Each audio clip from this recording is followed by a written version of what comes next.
And the president has attended the interfaith service of prayer at the National Cathedral in Washington this morning. The president accompanied by the First Lady and the Vice President J.D. Vance. At 80, Donald Trump has finally revealed the 5 televangelists who have stood out in his remarkable faith journey. From private prayers and White House meetings to fierce public loyalty and unexpected political turns, these religious figures have played very different roles in Trump's world. But why did these 5 rise above the rest? What did they offer the president when the pressure was at its highest? And who ultimately earned the top spot? The answers may surprise you. Paula White, the televangelist, who got closest to Trump. Before Donald Trump became president, Paula White was already becoming a familiar name in his religious circle. Their relationship reportedly began when Trump was still best known as the host of The Apprentice, long before anyone knew just how politically powerful their connection would become. At the time, their meetings may have seemed like another celebrity and pastor relationship. Years later, however, White would be standing among the religious leaders surrounding Trump at one of the most important moments of his political career. White eventually became much more than a pastor offering occasional spiritual advice. She emerged as one of Trump's most visible religious allies and one of his strongest public defenders. During the early months of his presidency, she openly connected his position of authority with her understanding of God's will. While appearing on the Jim Bakker Show, White argued that God ultimately determines who rises to positions of power, suggesting that opposing Trump could also mean opposing what she believed was part of God's plan. That level of loyalty made White a particularly important figure in Trump's religious network. But her influence did not appear overnight. Her own path to becoming a prominent televangelist was shaped by a difficult childhood.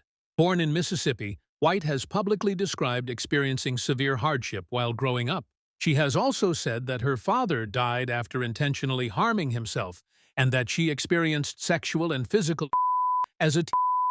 At 18, she converted to Christianity after describing a powerful spiritual experience in which she believed God called her to preach the gospel. From that point forward, White built a religious career that eventually reached millions of people. By 2012, she had become the senior pastor of New Destiny Christian Center in Florida, a megachurch known for drawing thousands of worshipers. Through Paula White Ministries, television appearances, and radio programs, she expanded her reach far beyond the walls of a single church. Then came the moment that showed just how far her relationship with Trump had evolved. During Trump's inauguration as the 45th President of the United States, White took part in the ceremony and led the nation in prayer, placing her relationship with the new president firmly in the national spotlight. But White was only one piece of a much larger religious network surrounding Trump. And the next name on this list carried something she could not: a famous family legacy tied to one of America's most influential evangelists. Franklin Graham. Why he never abandoned Trump. If Paula White became one of Donald Trump's closest religious advisors, Franklin Graham represented something different: a powerful evangelical name with a family legacy that stretched back decades. As the son of Billy Graham, one of the most famous evangelists of the 20th century, Franklin grew up surrounded by American Christian ministry. He eventually built a major platform of his own, but his relationship with Trump would place him at the center of a much larger intersection between faith and politics. Graham has repeatedly defended Trump, including when criticism has come from within conservative Christian circles. One revealing example came after Trump shared an AI-generated image on Truth Social that appeared to depict him in a Jesus-like manner. The image sparked immediate controversy, with some Christian commentators calling it inappropriate and even blasphemous. To other news, and it's quite hard to believe that the US president today claimed he thought an AI image of himself as Jesus actually depicted him as a doctor. Graham, however, did not join the backlash. He said he did not believe Trump knowingly intended to portray himself as Jesus Christ. He pointed to the absence of symbols, such as a halo, cross, or angel, and argued that critics were interpreting the image in a way that made it more controversial than Trump may have intended. His response offered another glimpse into the unusual level of loyalty he has shown toward the president. That loyalty did not begin with one controversial social media post. As Trump built his political movement, Graham became one of the religious leaders willing to stand beside him through moments of intense criticism. His support became particularly significant because Trump was not traditionally viewed as a conventional evangelical figure. Yet leaders like Graham helped strengthen his relationship with conservative Christian voters, a constituency that would become an important part of his political coalition. The Graham name also carried enormous symbolic weight. Billy Graham had advised and developed relationships with numerous American presidents, making Franklin's proximity to Trump part of a much longer tradition of evangelists engaging directly with political leaders. Franklin continued that legacy while building his own influence through Christian ministry, public appearances, and political commentary. Even when Trump's actions or statements generated controversy among Christians, Graham has often responded by defending the president or giving him the benefit of the doubt. He did the same when Trump later shared another image showing Jesus guiding and embracing him, responding positively rather than condemning it. But loyalty was not the only thing that gave Trump's religious circle its influence. Some pastors had something even more valuable: direct access to the president himself. And few appeared to have that kind of access, quite like the next pastor on our list. Robert Jeffress, the pastor with Trump's ear. Robert Jeffress has built his reputation as a prominent pastor, but his relationship with Donald Trump has given him another kind of influence: direct access to the president during moments when the stakes could hardly be higher. Even while dealing with a major crisis at his own church, Jeffress has continued to maintain a close connection with Trump, remaining one of the religious figures most visibly aligned with him. In July 2024, a devastating fire destroyed the historic sanctuary of First Baptist Dallas, leaving the church facing the enormous task of rebuilding.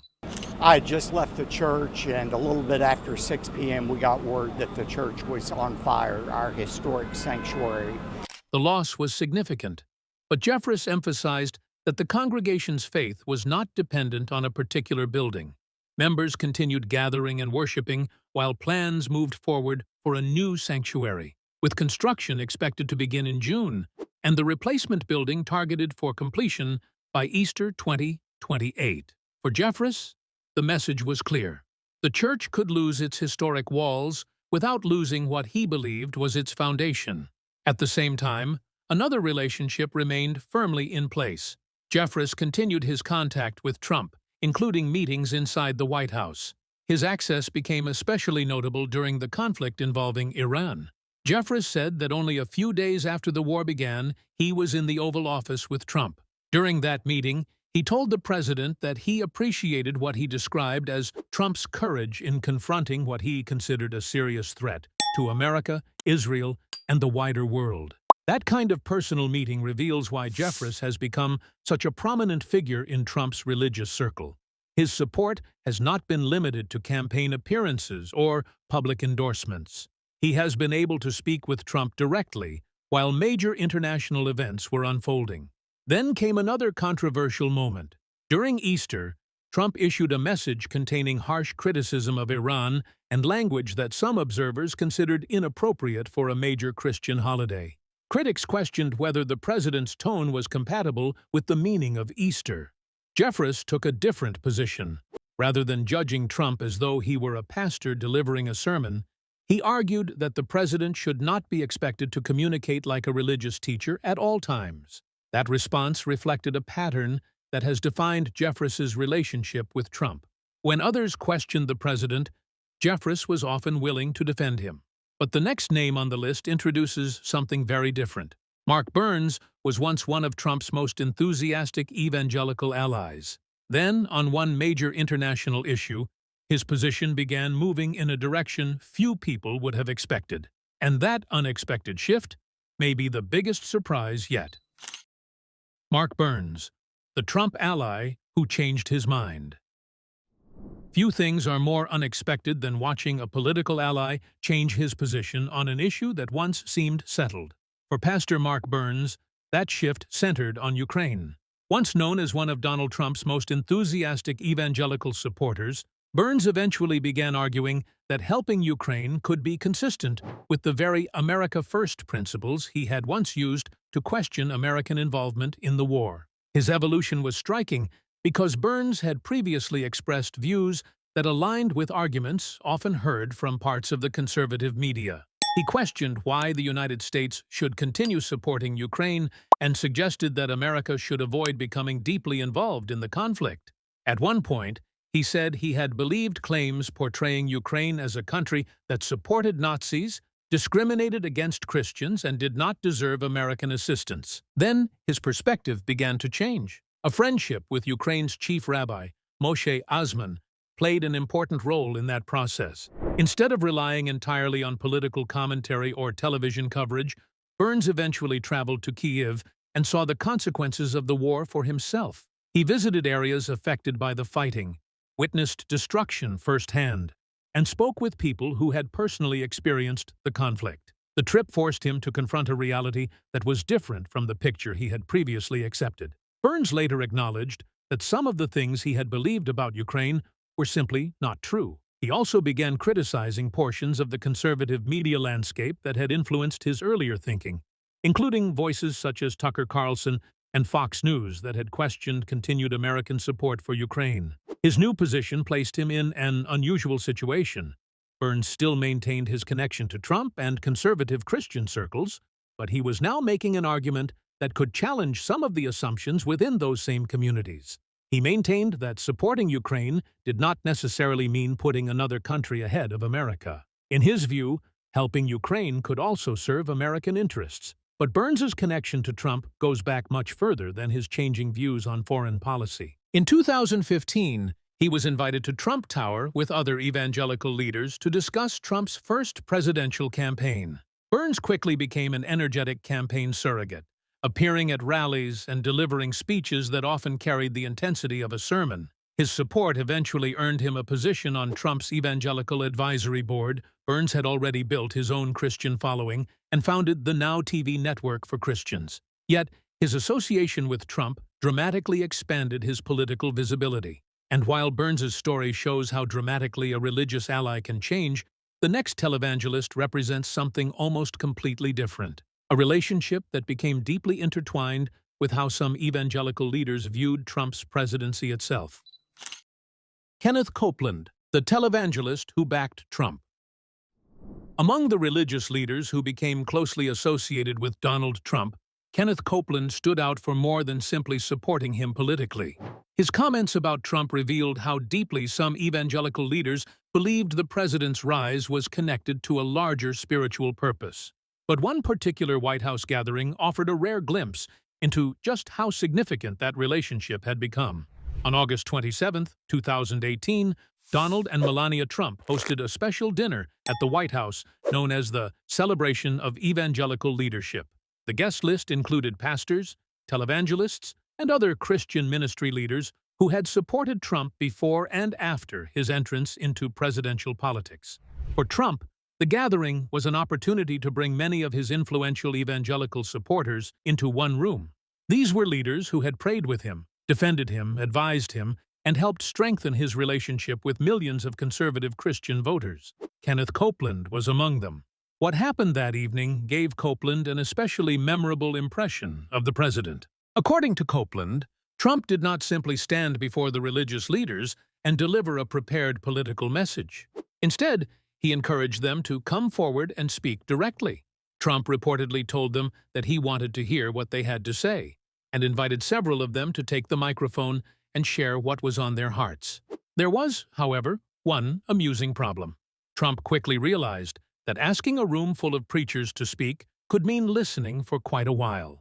Copeland recalled that the president jokingly reminded the ministers not to take too long, prompting laughter from those gathered.